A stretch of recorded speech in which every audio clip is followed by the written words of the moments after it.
Welcome to Venezuela Insider, the only place in Venezuela for expats, digital nomads, entrepreneurs, investors, travelers, and related internationals. For more information, please visit venezuelainsider.com. Today, we're reviewing an article called 10 Facts About Slums in Venezuela.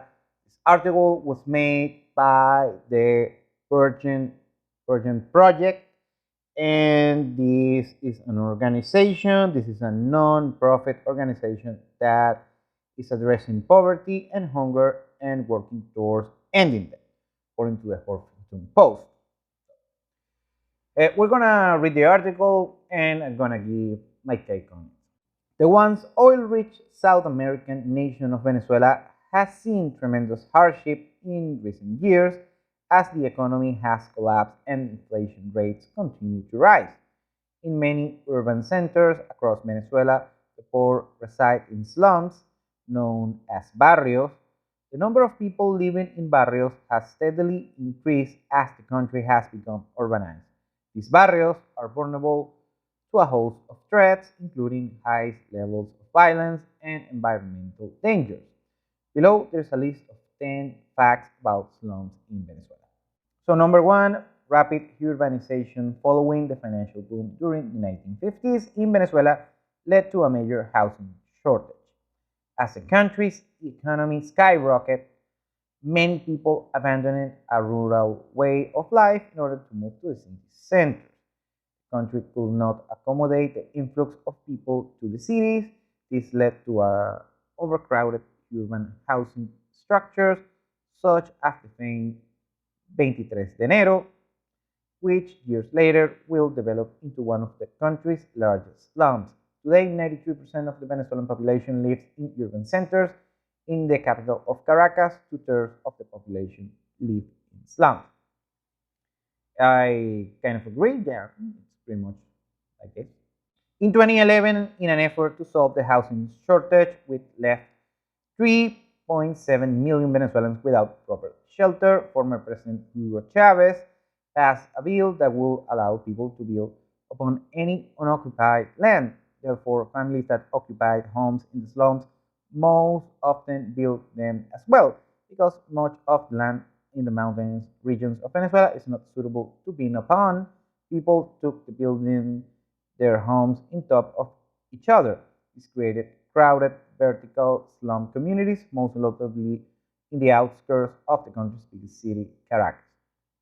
Yeah, that also happened as well. Many people live in these precarious constructions, and this is a sad reality that we have for some people here in Venezuela. Venezuela was previously home to the tallest slum in the world. Amid the bustling financial center of Caracas, the famed Tower of David stood 45 stories high and housed 750 families. Abandoned before its completion, people developed the unfinished skyscraper into a slum apartment complex. In 2016, government officials evacuated the families, and the earthquake partially destroyed the tower soon after. Yet that also happened. The Tower of David, it's a sad situation as well. Also was unoccupied, and yeah, that pretty much happened. Venezuela currently has one of the world's highest inflation rates in the world. At the end of 2018, Venezuela's annual inflation rate was 118,000%.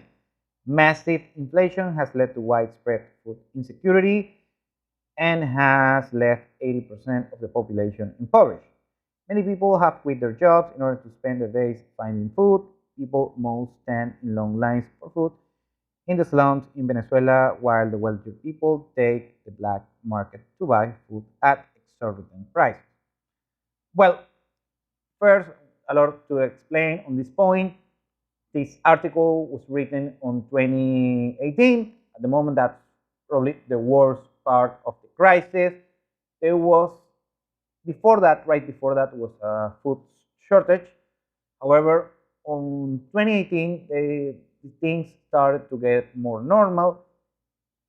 We went from having food shortages, and right now what we have, and back then, starting 2018, that we had is we had food, so we had virtually no shortages of food and related goods.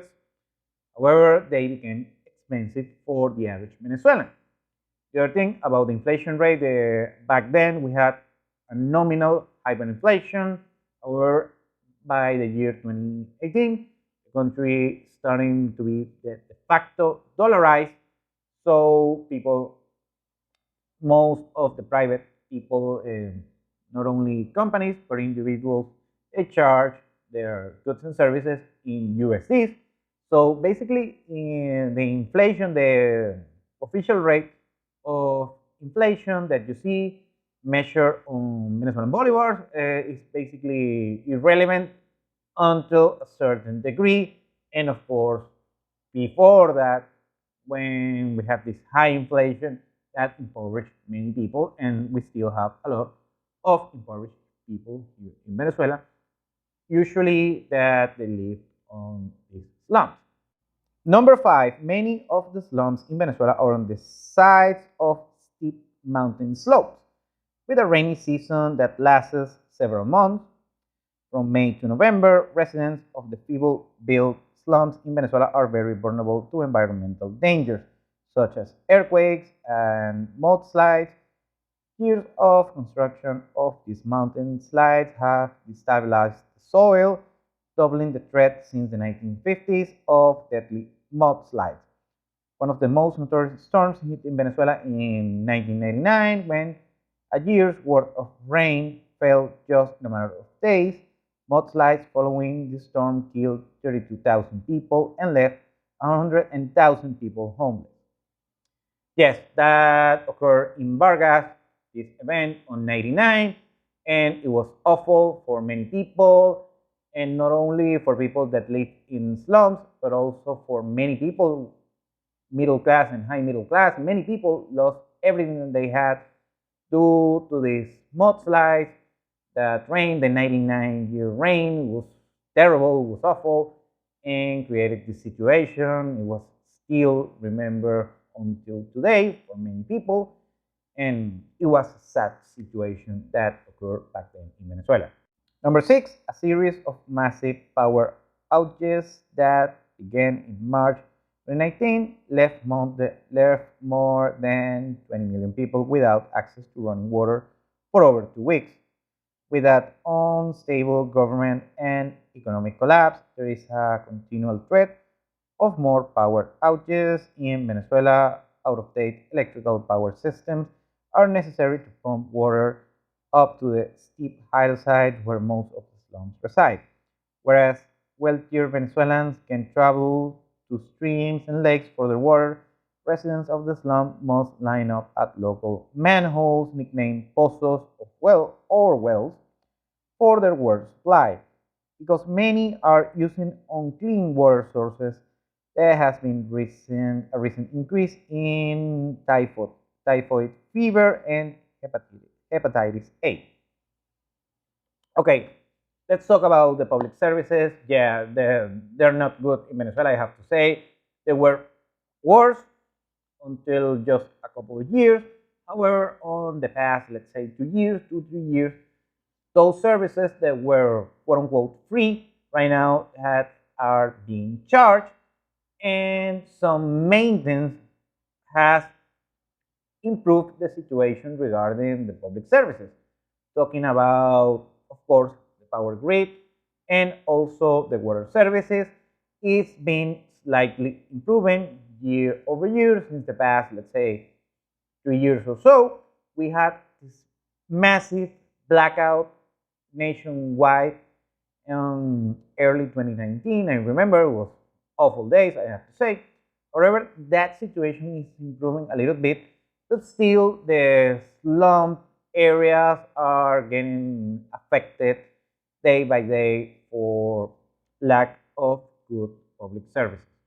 Number seven, approximately 840,000 children in Venezuela have lost at least one parent to immigration in recent years, and hundreds have moved into orphanage as their parents struggle to provide for their children. 33% of children have grown delay and mental damage from malnourishment, and the other five mortality rate has increased by 50% since 2014. President Nicolas Maduro has recently shut down social service offices, such as those that the Fundana orphanage in Caracas runs, that help desperate parents in the slums arrange for their children to enter the orphanage. Now, many live on the streets in the hopes that someone will save them. Yeah, that's a tough situation that we're seeing in Venezuela with small children that grew impoverished, and situation. I'm not gonna say it's getting better because this is long. This situation has long-lasting consequences. However, some people, it's hard to say. It depends case by case. Yes, but this sounds accurate. Number 8, in April 2019, President Nicolas Maduro changed his policy and agreed to allow aid to enter to Venezuela, bringing hope to the malnourished and endangered population.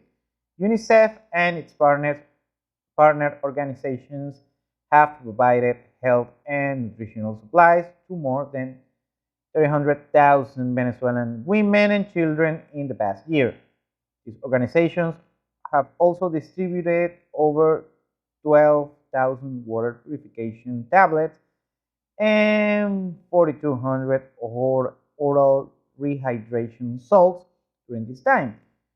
These, along with other international relief services, vow to continue to help the malnourished population in Venezuela.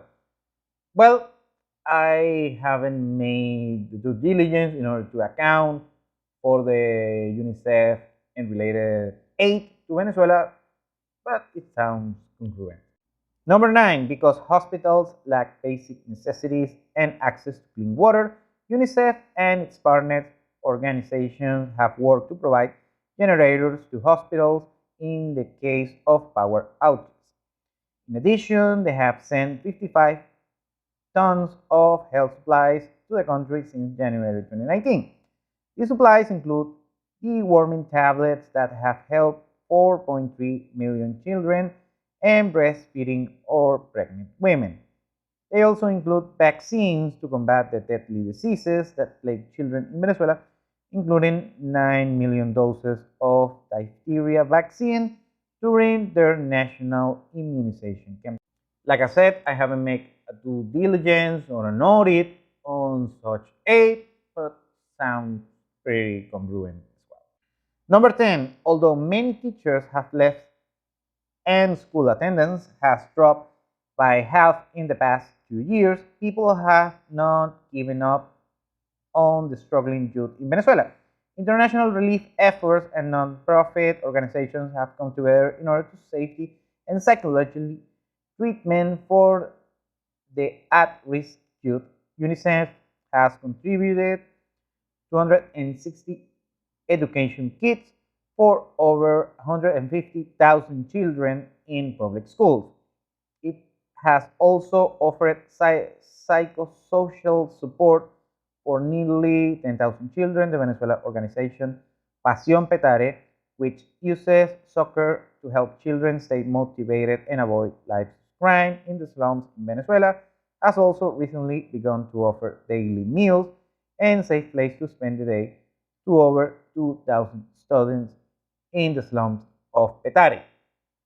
Well, I have to say as well that both national and international organizations with great heart and great disposition in order to help this crisis that's been going on, because since the economy started growing just a couple of years, that doesn't mean these social issues are still going on. So many people with great heart are helping in order to improve such situations. So it's a great news. It's the silver lining that I can provide from this article. Well, the main takeaway here is that I read these articles every now and then, And although the situation is improving and I'm positive, I'm bullish for the situation, I hope for the best for my country, of course. However, this information every now and then, there are hard pills to swallow, especially myself, since I'm Venezuelan. I expect the best for my country, and I'm mostly I like to talk about positive things about Venezuela because there are a lot of positive things to talk about. However, every now and then I have to give such information that is also true, and we and helps the purpose to keep both you that are watching right now and myself to keep informed about these also not great situations that happens in Venezuela as well. Thank you for watching Venezuela Insider. Please like, share, subscribe, follow us on another social media. If you want to work with us, venezuelainsider.com. Thanks again. Have a nice day.